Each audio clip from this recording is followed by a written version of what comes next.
وبه نستعين وصلى الله تعالى وسلم على خير خلق نبينا محمد خير خلق الله أجمعين وآله وصحبه ومن بهداهم اقتدى إلى يوم الدين.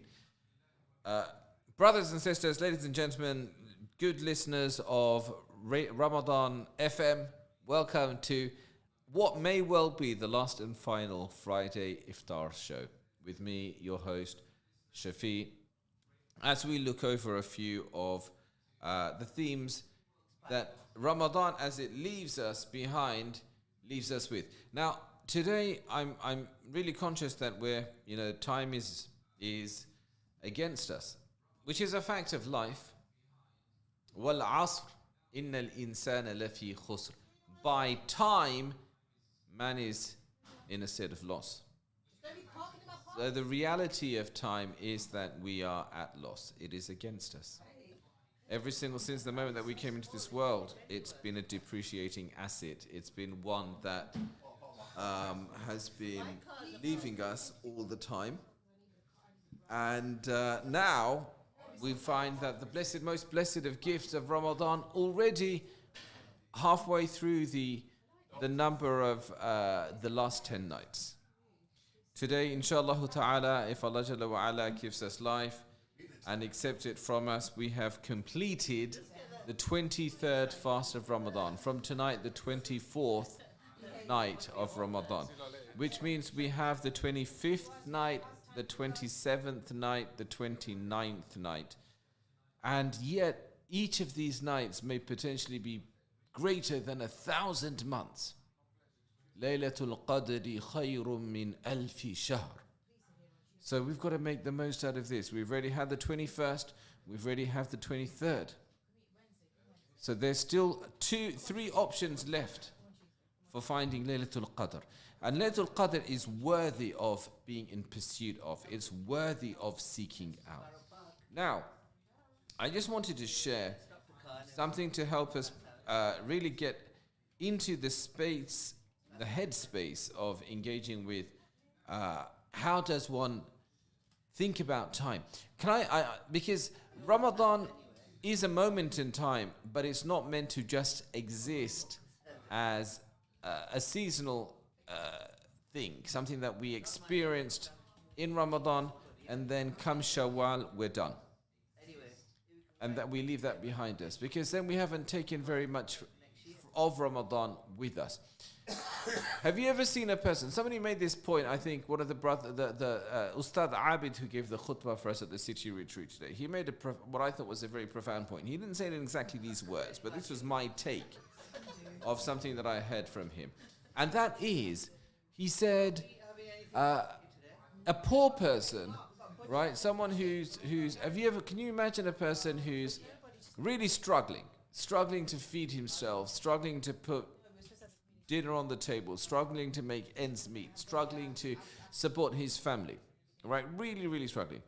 And then all of a sudden, this person comes into great wealth. What does that wealth look like? Maybe they won the lottery.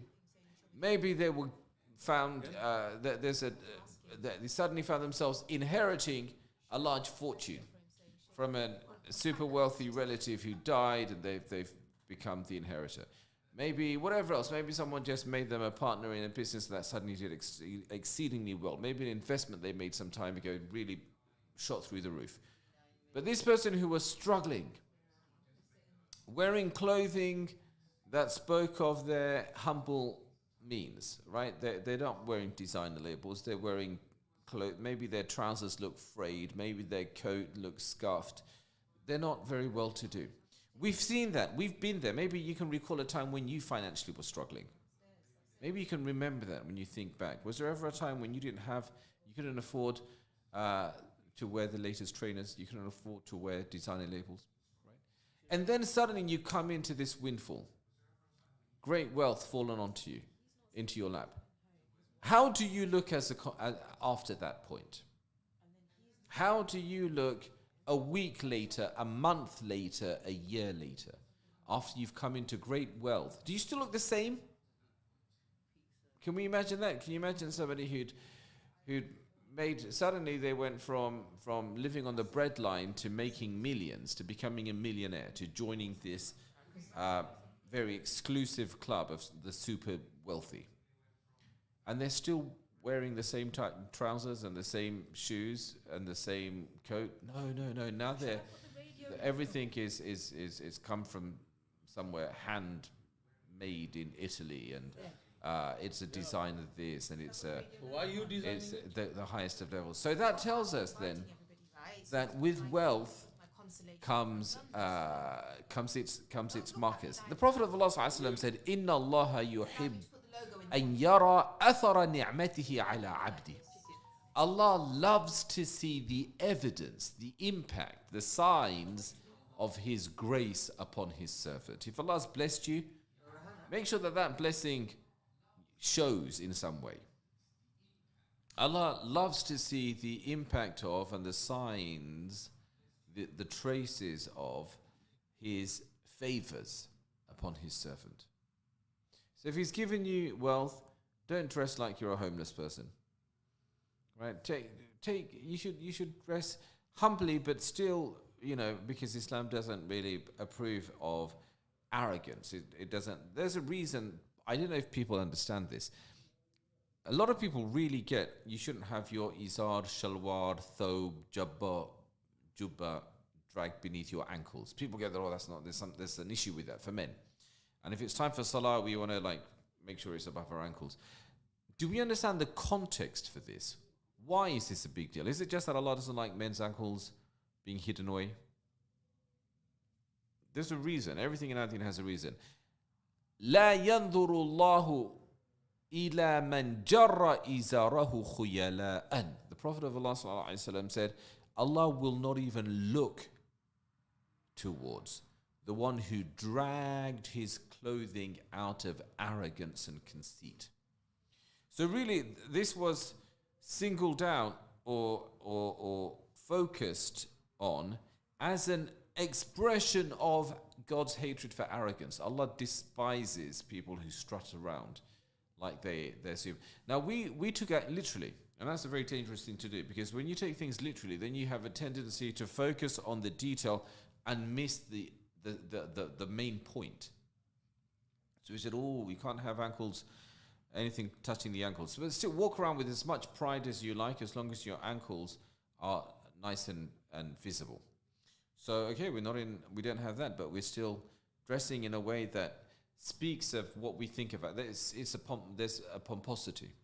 And Allah doesn't approve of that. His messenger doesn't approve of that. We have to be mindful of that.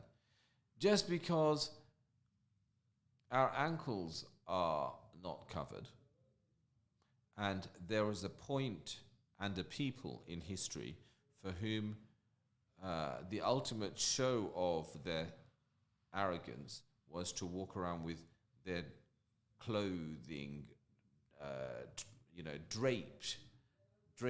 draping behind them. The way that you see aristocracy in period drama pieces, the way that you see royalty till today doing during a coronation or a very formal procession, the monarch proceeds with this long trailing gown or cape. And the way, by the way, you see a bride with her train, literally called the train, on her wedding day, and bridesmaids have to come and carry that. That, by the way, if you're a Muslim, that's not allowed. If you're a Muslim, you're getting married. I know the world does it. There is a difference, people. There's a difference. So, between being a person who knows and those who don't know. هل يستوي الذين يعلمون والذين لا يعلمون إنما يتذكر أولو الألباب. Allah says, are they the same, those who know, those who don't? It's only a people of depth that will take heed. Otherwise, they behave the same.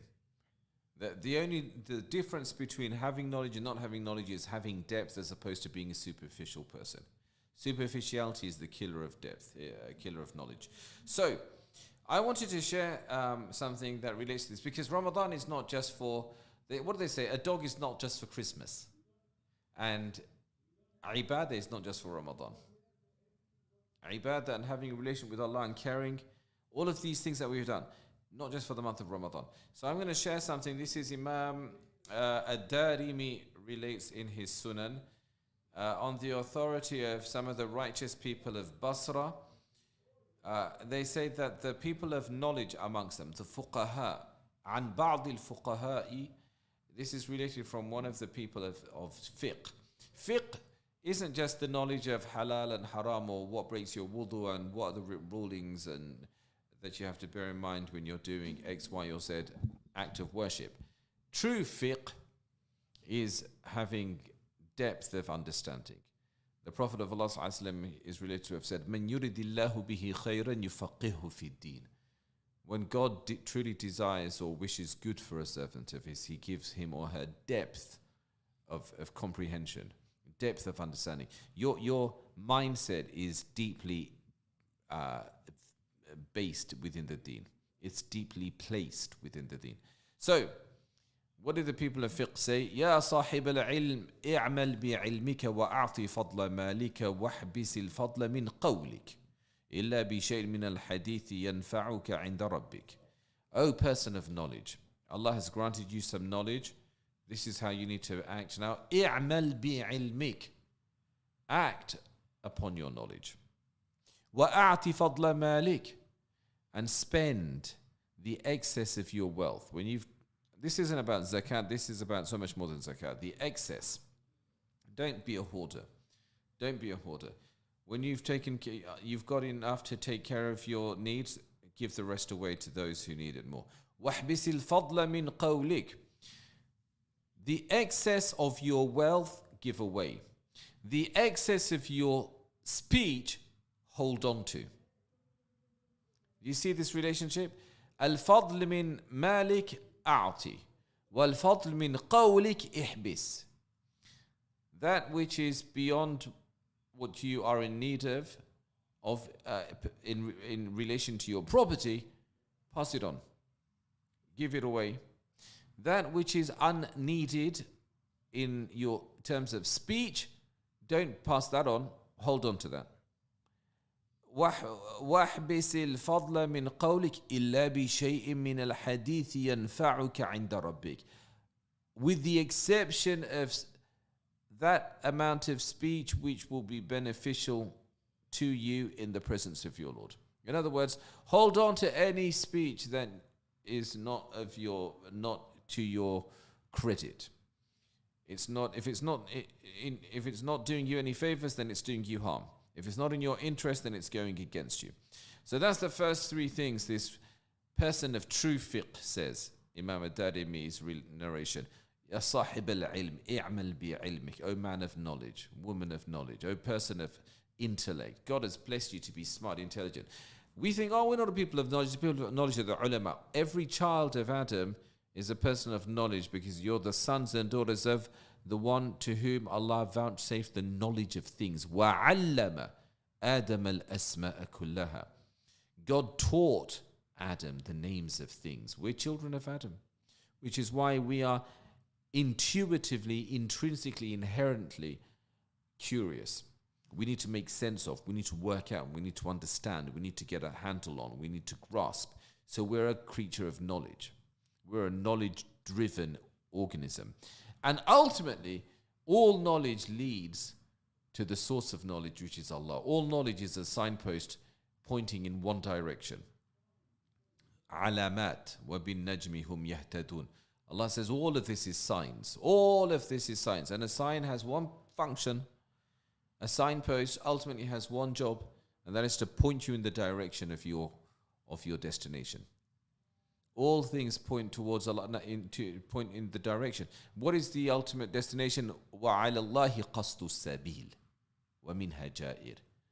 The ultimate quest of the path, the ultimate goal of every path is towards Allah, is unto Allah. وَمِنْهَا جَائِرٌ. And it is away from that path that those who deviate tread. وَعَلَى اللَّهِ قَصْدُ السَّبِيلِ. That every path ultimately is pointing towards, it's heading in one direction.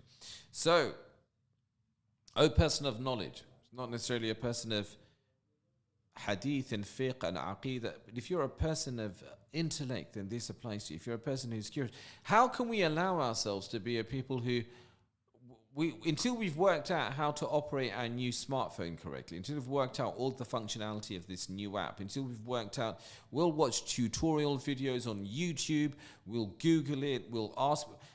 We're restless until we've worked, and we've got a plethora of different avenues for working stuff out. The only thing we seem to be decidedly uncurious about, disinterested or uninterested in, is what is this soul for? What am I for? Where am I headed to? What is this all about? The big questions. Super interested and curious about all the details, but oblivious and completely without really any drive to pick up a book, to attend a halaqah, to turn on a YouTube video and sit through something more than 30 seconds, a couple of minutes in length. To sit through actual quality content and learn from people of knowledge. Why do we find that such a struggle? Why is it all of these years later people still don't know what Al-Fatiha means, and we recite it every single time we stand in front of Allah?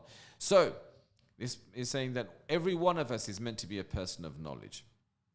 Because we are, in every other regard, we're people of knowledge. In every other thing, we need to know. Why are we okay with being ignorant in this one arena uniquely? That's the responsibility of Moli Sab. That's the responsibility of Mufti Sab. No, it's not. If you're a soul, اقرأ وربك الأكرم الذي علم بالقلم علم الإنسان ما لم يعلم. Allah speaks of the human being and their relationship with knowledge. In the very opening verses, the very first verses with which he begins revelation, this tradition of revelation. اقرأ باسم ربك الذي خلق. Read, proclaim in the name of your Lord who did create. خلق الإنسان من علق. Created the human being from a lowly droplet, a thing that clings. A clot. اقرأ وربك الأكرم. Read, proclaim, your Lord is indeed most benevolent, most giving, most generous, most magnanimous. الذي علم بالقلم. He who taught by the pen. علم الإنسان. Taught the human being, not the Moli Sab, not the Mufti Sab, not the Shaykh al-Hadith. No, al-insan. If you're a human being, then this applies to you. علم الإنسان ما لم يعلم. Unto the human being he imparted knowledge of that which was hitherto unknown. He gave you that which you didn't know. That's your relationship with knowledge is a divine relationship. Your relationship with knowledge, why should you care about knowing stuff? Because your Lord teaches you. Your relationship with Allah is based on ilm, the imparting of ilm. Ya sahib al-ilmi, O person of knowledge. اعمل بعلمك. Act in accordance with your knowledge. Put that into practice. Because we live in a day and age where there's far too much information and not enough realization. We have, this is all just data points. It's knowledge, it's talking, speaking points or sound bites, right? But it's not a code for how I live my life. And until it becomes what I live by, it's in the air. Essentially, knowledge exists in one of two places. It either exists here, right? Right now what I'm doing, I'm talking.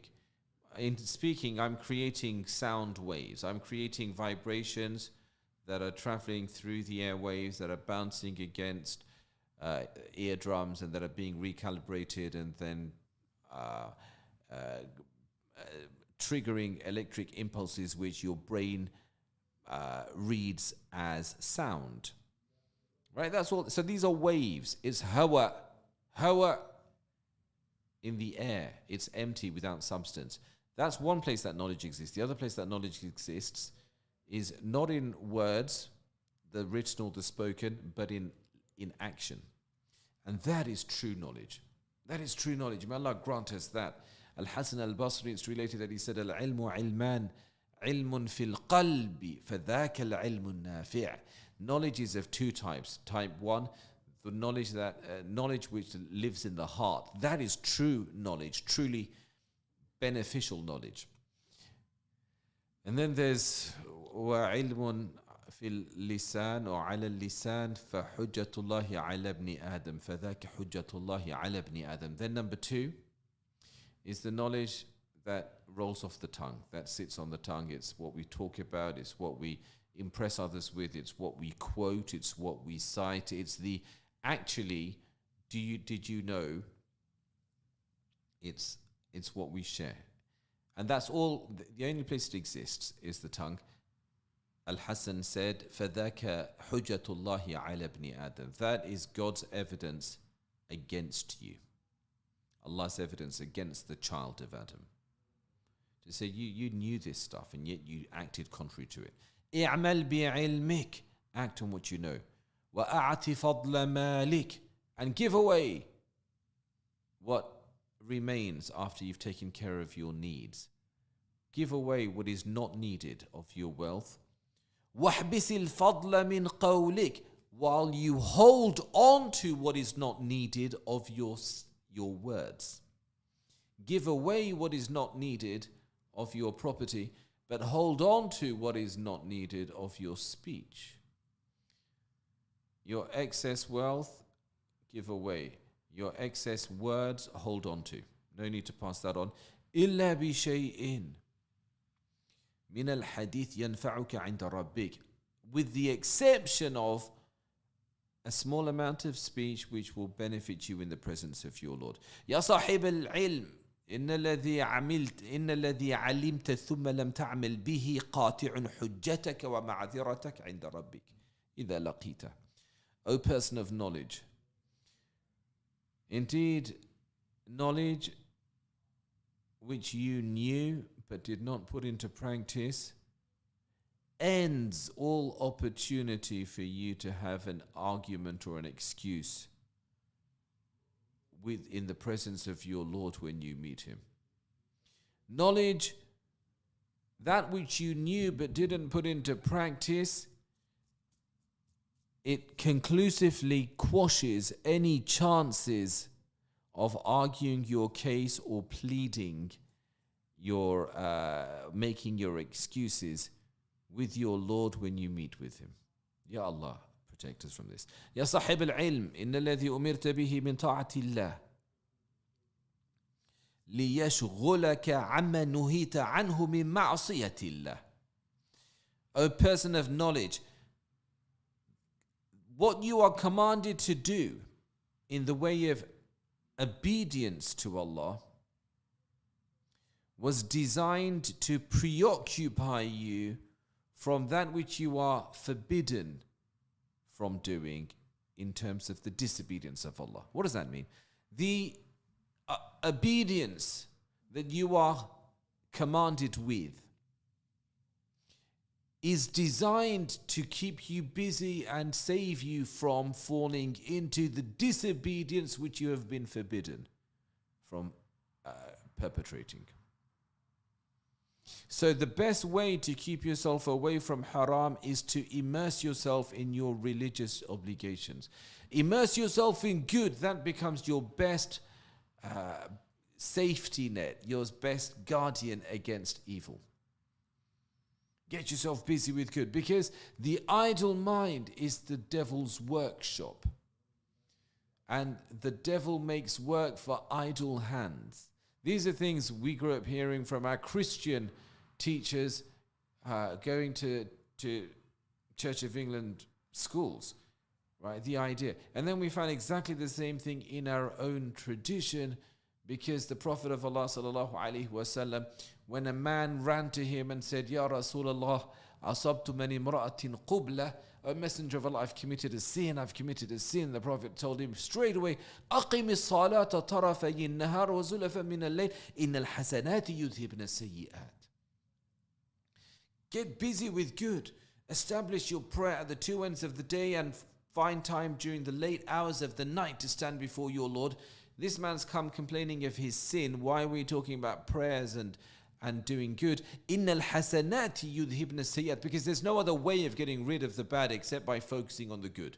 It is a focus on good that removes, that obliterates, that expiates, that cleanses, that moves you away from that which is displeasing to Allah. ذَلِكَ ذِكْرَى لِلذَّاكِرِينَ. And this is a reminder for the mindful. This is a reminder for the mindful. Don't beat yourself up. Shaitan is so cunning. Shaitan will come and say, oh, your nafs will be like, oh, just relax, chill out, do this, do that. Other people are praying and worshipping and spending time in the masjid. You just flick channels, scroll on your phone, and then you've come across something that you really shouldn't be looking at, but you find yourself drawn into it and you're spending more and more time doing something bad. And then you think, at the end of that, astaghfirullah, everybody else is worshipping Allah and this is what I'm doing. I'm such a terrible person. Now shaitan comes with his master stroke. In the first instance, he got in the way between you and worship of Allah. He was able to prevail upon you, prevail over you and get you to fall into doing all sorts of things that are not good to be doing. But then, after that, he then says, you're a terrible person. You're like a disgusting individual. You should feel sick of yourself. You should be ashamed of yourself. And so quit. You're just no good at being good. You're very good at being bad. So just give up already. And الشَّيْطَانُ يَعِدُكُمُ الْفَقْرِ. Shaitan promises you poverty. And the worst form of poverty is spiritual poverty. He says it's pointless even trying. There's no way you can get anywhere. You're just completely hopeless. Shaytanu ya'idukum al-faqr, and you'll never be any good. Shaytanu ya'idukum al-faqr. He promises you poverty. Wa ya'murukum bil-fahsha, and then he exhorts you to shameful deeds. He says you're no good, might as well quit and just do the bad. So he pushes you to all that is shameful. Wallahu ya'idukum maghfiratan minhu wa fadla. But Allah, on the other hand, He promises you forgiveness from Himself and grace. You'll never do this because of you. You're puny and pretty rubbish. But the Lord you worship is Dhul Fadlil Azim, is enormous in His magnanimity and His grace. He's vast in His generosity. So no, you don't have what it takes, but Allah certainly does. And so this person says, the faqih says, إِنَّ الَّذِي يا صاحب العلم إن الذي أمرت به من طاعة الله ليشغلك عما نهيت عنه من معصية الله. All of the obedience that you have been instructed to carry out, all of that exists in order to save you, to preoccupy you, to act as a barrier between you and the disobedience of Allah that Allah forbade you to fall into. So the best way to safeguard yourself from Allah's disobedience is busy yourself with that which is pleasing to Allah. Busy yourself with good. And not everyone naturally finds themselves able to be motivated or not everyone has the same drive to the same type of good, but everyone can find good that they do find themselves responding to. Not everyone can recite 3-4 juz of the Quran, 5 juz of the Quran a day. Not everyone can spend lengthy portions of the night in qiyam. Not everyone's at a stage where these are things that they can do well, that they can do lots of nafil fasting. But everyone can find righteous acts which they can preoccupy themselves with. Come and spend time looking after, supporting a charity. Come and spend time investing in the children. But with all of that, make sure there's also sitting in the house of Allah and listening to His words being recited, reading the Quran and reflecting on it. The month of Ramadan, by the way, is a month like no other month in which we engage with the Quran, except, and this is a big problem, and the problem is that when Abdullah ibn Mas'ud radiallahu ta'ala anhu says, the Quran was revealed in order to be acted upon. أنزل الله القرآن ليعمل به. This Quran that God revealed, He revealed it so that people would read it and then be moved by it. And our eyes would be opened with greater clarity of vision and sight to the reality of the world around us and our journey that lies ahead of us and our destination that we must make, whether we like to or not. We're all going to end up returned back to Allah. وَإِن كُلُّ مَنْ فِي السَّمَاوَاتِ وَالْأَرْضِ إِلَّا آتِيهِ عَبْدًا إِلَّا آتِ الرَّحْمَنِ عَبْدًا. There's none. إِن كُلُّ مَنْ فِي السَّمَاوَاتِ وَالْأَرْضِ إِلَّا آتِ الرَّحْمَنِ عَبْدًا. There is none in the heavens or the earth but must return to Allah as a slave. As a slave, you have to go back to Him. So that's a destination that no one gets to miss out on. And therefore, it makes sense for us to begin its journey and its preparation, and the Quran gives us that clarity. Abdullah ibn Mas'ud said, the Quran was sent down for you to act upon it and see clearly through it and be inspired and motivated by it and be filled with yearning for what is with Allah through it, and to have disdain for everything that gets in the way because of it. إِنَّمَا أَنزَلَ اللَّهُ الْقُرْآنَ لِيُعْمَلَ بِهِ فَاتَّخَذَ النَّاسُ تِلَاوَتَهُ عَمَلًا. But a group of people came and they made its recitation the only action that they do regarding it. Its recitation is an action. By the way, if you this is displeasing to you, take it up with Abdullah ibn Mas'ud, the companion of the Messenger of Allah sallallahu alaihi wasallam, one of the senior legal minds amongst the Sahaba, and someone who plays a very important role in the foundation of fiqh as a science. Abdullah ibn Mas'ud radiyallahu ta'ala, Ibn Abd, as he's also known, radiyallahu ta'ala anhu wa ardah. These are his words. If this causes offense, take it up with him. He says, Allah revealed this Quran so you put it into practice and you live by it and you're inspired by it and you're driven by it. But then people made its recitation the only action that they did with it. The sum of our engagement with the Quran is its recitation. That's not its action. Yes, the Quran, recitation of the Quran is an act of ibadah, and of course it bears reward, but all of that in order that we engage with it and live by it. أَفَلَا يَتَدَبَّرُونَ الْقُرْآنَ أَمْ عَلَى قُلُوبٍ أَقْفَالُهَا. Aren't they thinking about this Quran in depth? Are their hearts sealed? That's what Allah is saying when people read the Quran but they're not acting upon it. Saying, did something happen? Did you fail to get the message? What is that thing people literally say? Didn't you get the memo? Didn't get the message? We received the message. Allah revealed it via the master of all angels to the master, to the greatest of all of creation and the noblest of all of creation, in order to deliver that message to you and to me. We certainly got the memo, but we didn't even bother to pay attention to it. And the only time we do pay it some attention is just to read it and make multiple readings of it and get lots of good deeds. But that's not good enough. It won't sustain what comes after Ramadan.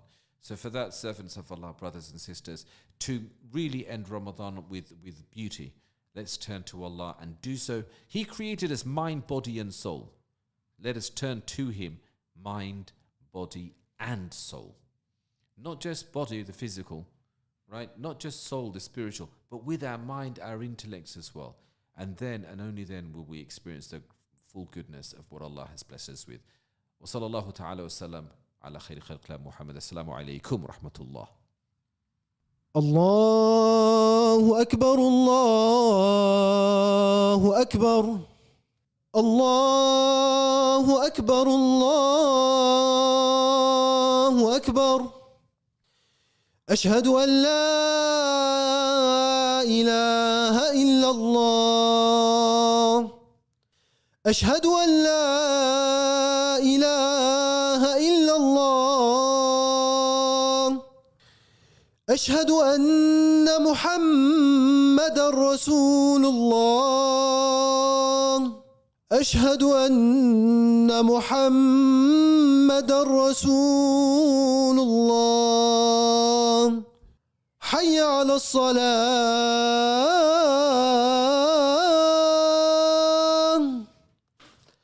حي على الصلاة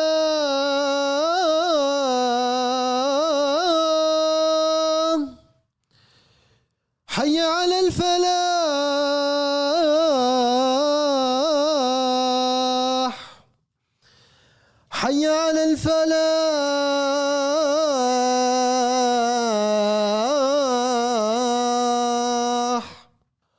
الله أكبر الله أكبر لا إله إلا الله. This adhan is sponsored by Pack Foods, where the world comes to shop.